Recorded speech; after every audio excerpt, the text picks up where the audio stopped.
The water was calm when they pulled her out. That was the detail that stayed with me, not the screaming, not the way people avoided my eyes. The water itself, still, unbothered, as if nothing wrong had happened beneath the surface.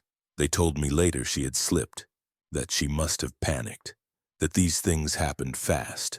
I nodded while they spoke. I had spent 20 years as a Delta sniper. I knew exactly how fast things happened when someone decided to make them happen. Before I tell you what happened next, subscribe the channel and let me know in the comments where are you watching from. It helps more than you know. They found my daughter just after sunrise at the edge of the quarry lake, tangled in reeds where the water turned cold and deep without warning. 19 years old. Strong swimmer. Careful. She didn't drown by accident. Her shoes were placed side by side on the bank. That wasn't carelessness. That was theater. The local sheriff spoke gently, like his tone could change facts. He said there were no signs of struggle. He said the water temperature could shock a person. He said they'd keep looking. I thanked him and went home. The house didn't know she was gone yet. Her jacket still hung on the back of a chair. A half-empty mug sat by the sink. Music was paused mid-song on her speaker. I stood there for a long time, cataloging details the way I'd been trained to. No emotion, no conclusions yet, just structure. That habit never leaves you. My daughter had been seeing someone new. I knew that much. She hadn't hidden it, but she hadn't shared details either. A man with a bike, older. Part of a club that rode loud through town and acted like noise counted as authority. A criminal motorcycle club. They called themselves something official, but everyone else just called them trouble. I hadn't interfered. She was an adult, and I had promised myself years ago that I wouldn't bring my past into her life unless there was no other choice. By nightfall, my phone began to ring. Unknown numbers, missed calls, messages that said nothing but implied everything. Let it go. Accidents happen. You don't want this. I deleted them all. The next morning, I drove back to the quarry alone. I walked the shoreline slowly, boots sinking into damp earth, eyes scanning where the reeds bent unnaturally. I found the drag marks they said weren't there. Subtle, almost erased. Almost. Someone had stood where her shoes were placed, long enough to be deliberate. I knelt and pressed my fingers into the mud. That was when the switch flipped. Not rage, not grief, clarity. I had spent 2 decades learning how people tried to hide violence, how they staged scenes, how they underestimated the ones left behind. This wasn't about my daughter slipping. This was about a message. By the 3rd day, the club's name surfaced officially, not in reports, in warnings. Friends told me to be careful. Strangers told me to mind my business. One man stopped me at a gas station and said I didn't look like I wanted trouble. I told him he was right. I didn't want trouble. I wanted answers. I started with observation, clubhouse traffic, routines, who rode when, who drank where, who talked too much. 20 years of Overwatch taught me that patterns confessed more than people ever did. I learned there were 50 of them. Not all fighters, not all brave, but loyal enough when they believed strength was on their side. They believed wrong. The first direct message came on the 5th night. A bike parked across the road from my house. Engine idling, headlight on, a reminder. I stepped onto the porch and stood there until the rider grew uncomfortable and left. I didn't chase him. I didn't need to. That night I opened a locked case I hadn't touched since retirement. Inside were tools I had promised myself I'd never use again, not weapons at first. Maps, optics, notes written in my own shorthand. This wasn't revenge yet. This was confirmation. I didn't call the sheriff again. I didn't go to the media. I didn't ask anyone for permission. I planned. The club wanted to intimidate me, to surround me with noise and numbers and fear. They believed volume equaled power. I had spent my life proving the opposite. By the time the first biker knocked on my door 2 nights later, I already knew who had been there at the quarry. I already knew who had pushed her. And I already knew that when 50 of them finally came for me, they would not be leaving the same way they arrived. The water might have stayed calm. I wouldn't. I didn't move right away. That's the mistake people make when they think revenge is about speed. Speed gets you noticed. Speed gets you sloppy. Speed gets you buried. I waited. The biker who knocked on my door that night didn't knock hard. He wanted me to come out angry, confused, scared. When I didn't answer, he lingered just long enough to feel insulted, then left a mark instead. Tire tracks carved into my gravel drive, a cigarette crushed into the porch railing, a signature. I documented it the same way I used to document enemy movement. Time, direction, duration, nothing emotional, just data. By morning, word had spread that I wasn't reacting the way a grieving father was supposed to. That unsettled them more than shouting ever could. I drove into town like nothing had changed. Gas station, hardware store, diner for coffee I didn't drink. I watched reflections in windows, counted bikes, memorized faces. 50 members didn't mean 50 threats. It meant maybe 20 who could actually handle pressure, 10 who could think, and a handful who would fold once things stopped going their way. Criminal motorcycle clubs relied on reputation more than skill. They stayed dangerous because people believed stories about them. I had made a career out of dismantling beliefs. The man my daughter had been seeing went by a road name that sounded tough enough to impress teenagers and fools. I won't repeat it. Names give power where none is deserved. What mattered was his routine. He rode every afternoon, parked behind the clubhouse, smoked alone by the fence before going inside. Guilt has habits. I watched him for 2 days from a borrowed truck parked half a mile away. Optics told me what posture couldn't hide. He avoided eye contact, jumped at sudden sounds. He wasn't a leader. He was the weak link. I followed him on the 3rd night, far enough not to be seen, close enough to hear when his bike coughed at a red light. He led me to a strip of back road where noise carried and witnesses didn't. I didn't confront him there. I wanted him comfortable when he talked. Back home, I started preparing the property. I lived outside town on land most people forgot existed. Trees dense enough to break sight lines. Terrain uneven enough to punish rushing. I hadn't chosen it by accident when I retired. Old habits shape decisions long after uniforms come off. I moved things slowly, adjusted lighting, cleared certain paths while leaving others intentionally rough. Anyone approaching, without discipline, would announce themselves long before they reached the house. I expected escalation. It came on the 7th night. 5 bikes this time. Loud, aggressive, engines revving like noise could scare someone who'd spent years listening to bullets crack overhead. They stopped short of the driveway. Shouted insults, threats, promises. I stayed inside and made coffee. Eventually, one of them crossed the property line. Big man, confident. He believed numbers behind him made him untouchable. I stepped onto the porch. We stood there for a moment, staring at each other across distance he didn't understand. "Accidents happen," he called out. "You don't want this."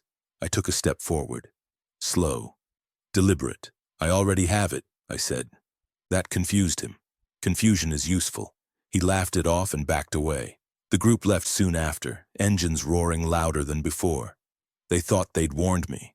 What they'd done was confirm timing. The next morning I paid a visit to a man who used to owe me his life. He worked quiet security now. Off the books.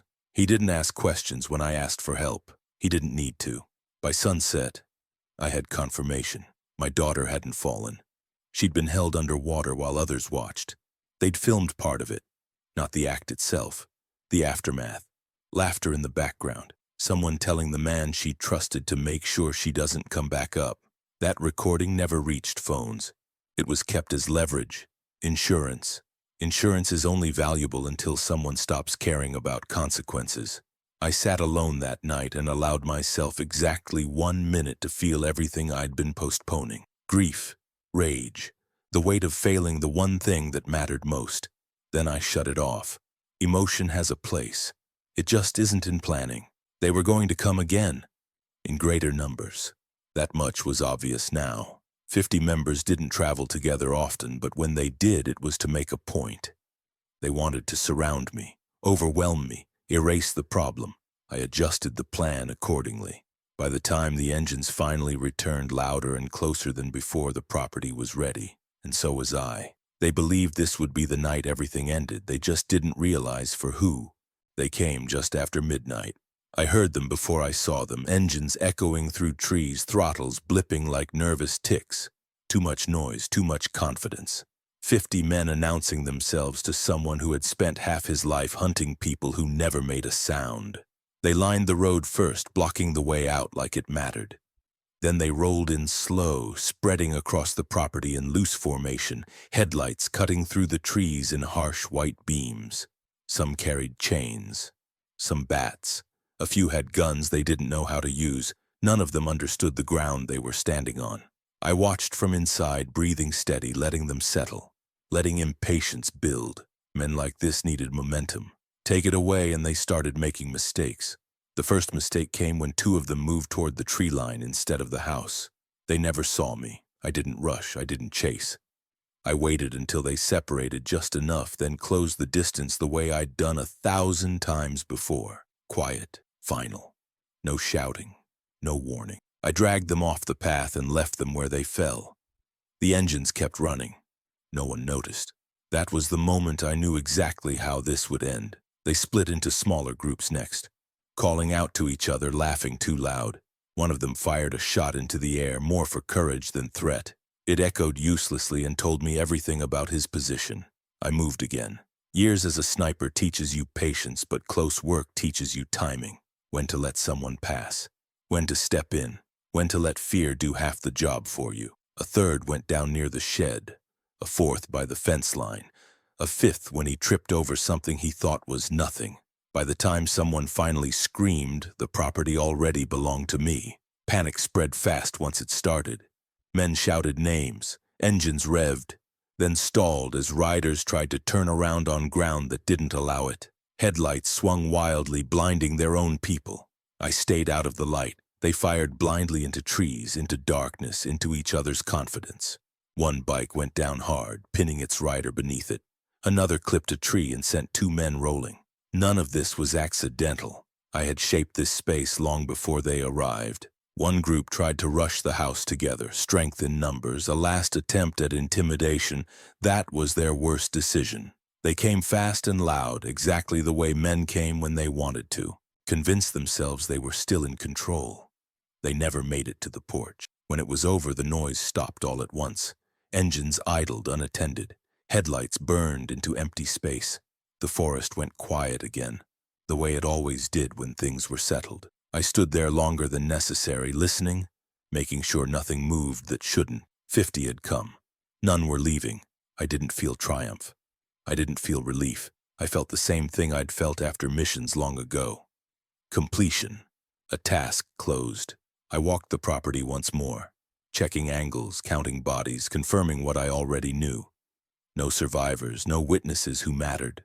I went inside and sat at the kitchen table, the same place where my daughter used to sit scrolling on her phone, laughing at things I never understood. The house was still. At dawn, sirens came in the distance. Not for me, for what had been discovered down the road when someone finally noticed bikes abandoned where they shouldn't be. I didn't wait for them. I cleaned up. Not perfectly. Just enough. The rest would be blamed on chaos, infighting, bad decisions. Criminal motorcycle clubs left messes everywhere they went. This one just left its last. By mid-morning, the news started circulating. Words like massacre, ambush, unknown assailant. I turned the radio off. This wasn't over yet. I knew that. Clubs had hierarchies, leaders, people who believed distance protected them. Men who hadn't come that night but had approved it.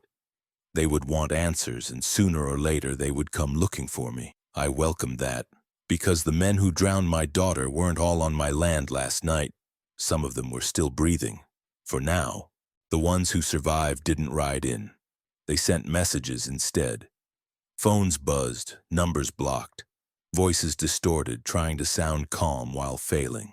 They wanted explanations. They wanted to understand how 50 men could disappear in one night without a firefight anyone heard. I didn't answer. Silence unsettles criminals more than threats ever do. By noon, the news vans were circling the county line.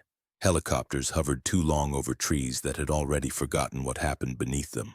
Officials spoke carefully, using words like ongoing investigation and suspected internal conflict. They were close enough to the truth to be dangerous. I left the house before dusk, moving the way I always did when I didn't want to be followed. Back roads, false turns, long pauses. I drove until the town thinned into farmland, then parked where no one bothered to look. The clubhouse sat on the edge of an industrial strip, corrugated metal and rusted signage pretending to be invisible. It wasn't. not to someone who knew how to read places built on intimidation. I watched it for hours. Men came and went, faces drawn tight, eyes scanning more than usual. The loud music was gone. No laughter, no bikes revving for show. Fear had moved in and rearranged the furniture. That was when I saw him. The man my daughter had trusted. He stood near the back entrance, smoking with hands that shook despite his size. He kept checking his phone, wiping sweat from his neck, pretending he wasn't unraveling. I followed him when he left. He didn't notice at first. Most people don't. He noticed when it was too late. I didn't hurt him. Not yet. I spoke his name once quietly from behind him in the alley. He froze the way prey freezes when instinct finally catches up with reality. "She didn't fight," he said immediately. "She trusted me." That was the closest thing to an apology I would ever hear. I told him to get in the car. He did. We drove without speaking for a long time. He cried halfway through, breath hitching, hands twisting together like that might undo what he'd done. He told me everything. Who was there? Who held her? Who laughed? Who said she deserved it for thinking she was better than them? He named names, leaders, enforcers, the ones who hadn't come to my house but had ordered it. I memorized every detail. When we reached the place I had chosen, I stopped the car. He didn't ask where we were, he already knew. I left him there alive, tied with enough fear to last the rest of his life. I didn't need to end him. He was already finished. People like him didn't survive what was coming. I returned home before dawn. By morning, arrests began quietly. Not for the deaths on my property, for other things, drugs, weapons, outstanding warrants. The kind of charges that stacked until bonds disappeared. Someone above them had decided this club was no longer worth protecting. I hadn't asked for that, but I wasn't surprised. By evening, I stood at the quarry again. The water looked the same as it always had. Still, deceptively calm. I stepped into the shallows and let the cold bite through my boots.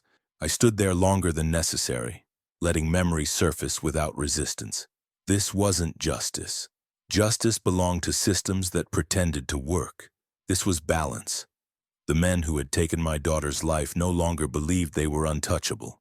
The ones who enabled them were watching their world collapse piece by piece. There were still leaders out there, presidents of chapters, men who hadn't dirtied their hands but had nodded when plans were discussed. They would learn, not tonight, soon. As I turned away from the water, my phone buzzed once. A single message. "We need to talk." I didn't delete it. I smiled, because this time they weren't calling to threaten me. They were calling to ask how much worse it could get, and I hadn't even finished yet. They didn't meet me where they suggested. That would have been a mistake on their part, and by now they were careful about mistakes.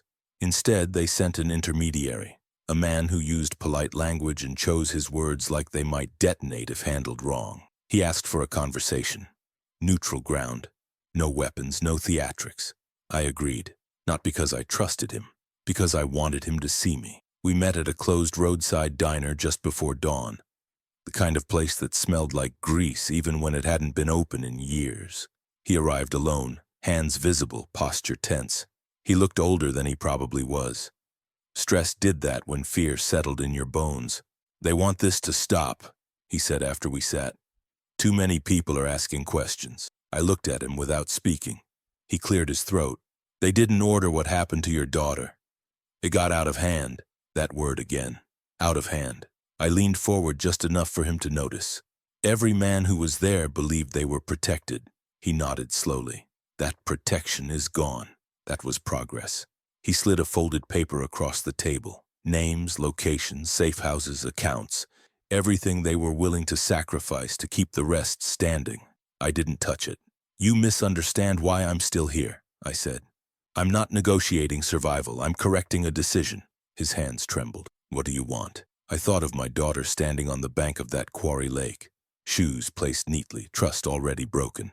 "I want every man who touched her removed," I said. "I want the club broken into pieces small enough that it never reforms." "That would take time," he said quietly. "I have time." He swallowed. "And after that?" I stood. "After that, you won't need to worry about me anymore." That terrified him more than threats ever could. By the end of the week, the criminal motorcycle club was unraveling in plain sight. Chapters dissolved. Leaders vanished. Infighting turned violent. Members defected, trading loyalty for immunity. The symbol that once made people look away now made them cross the street. I didn't need to touch most of them. Pressure did the work. A few required reminders. Not all revenge is loud. Some of it is administrative. Bank accounts closing, licenses revoked, properties seized. Men who thought themselves powerful reduced to fugitives running out of places to hide. The man who had given up the names didn't last long. Someone found him before the authorities. Did. That was expected. Criminal organizations punish weakness even when weakness saves them. I didn't attend his funeral. I had one place left to go. The quarry was empty when I returned. Wind rippled the surface of the water, distorting reflections into something unrecognizable. I stood at the edge and listened. For the first time since she died, there were no calls waiting. No threats. No warnings. Just quiet. They had taken something from me that could never be returned. What I had taken from them was permanence. The club was finished, not scattered, not weakened, ended. I turned away from the water and walked back to my truck, knowing there was nothing left to plan. No loose ends worth chasing. No one left who believed they could reach me. The world didn't feel better, but it felt settled, and sometimes that was the closest thing to peace a man like me would ever get. I buried her on a quiet morning. The kind that makes everything feel heavier because the world refuses to stop. No rain, no dramatic sky, just birds, distant traffic, and the sound of dirt hitting wood.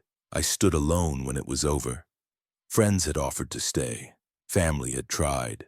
I thanked them and sent them away. Grief is not a performance, and I had spent too many years pretending in front of other people. I didn't kneel. I didn't pray. I promised. After that, life narrowed. The investigations wrapped themselves up the way investigations always do when powerful people decide they are finished. Official statements were released. Charges were filed where they could be. Silence filled the gaps where answers should have lived. The criminal motorcycle club ceased to exist in any way that mattered. Their name was scrubbed from bars, jackets, and meeting places. Former members changed towns, changed faces, changed stories. Some ended up in prison. Some vanished into lives so small they would never matter again. No one came looking for me. That was the clearest sign it was over. I returned the equipment I had borrowed.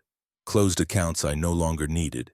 Destroyed notes that only made sense to me. When you've lived as long as I have in violent spaces, you learn that the last step is erasure. Not because you're afraid, because you're done.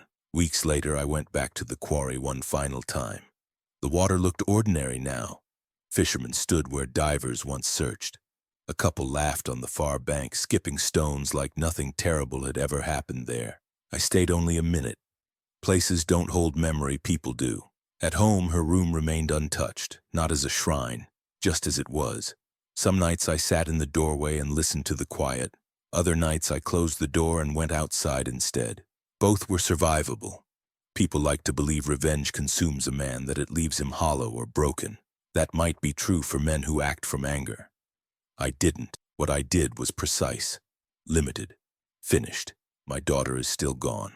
That will never change. No amount of violence rewrites that truth. But the men who drowned her no longer exist in the world they tried to dominate. The organization that protected them is gone. The fear they relied on has nowhere left to live. That mattered. I don't tell this story because I'm proud. I tell it because people should understand something important. Some fathers never stop being dangerous, not because they want to be, because they remember exactly who they were trained to become. And if you've been listening this far, subscribe to the channel and let me know in the comments what time it is where you're watching from. It helps more than you know.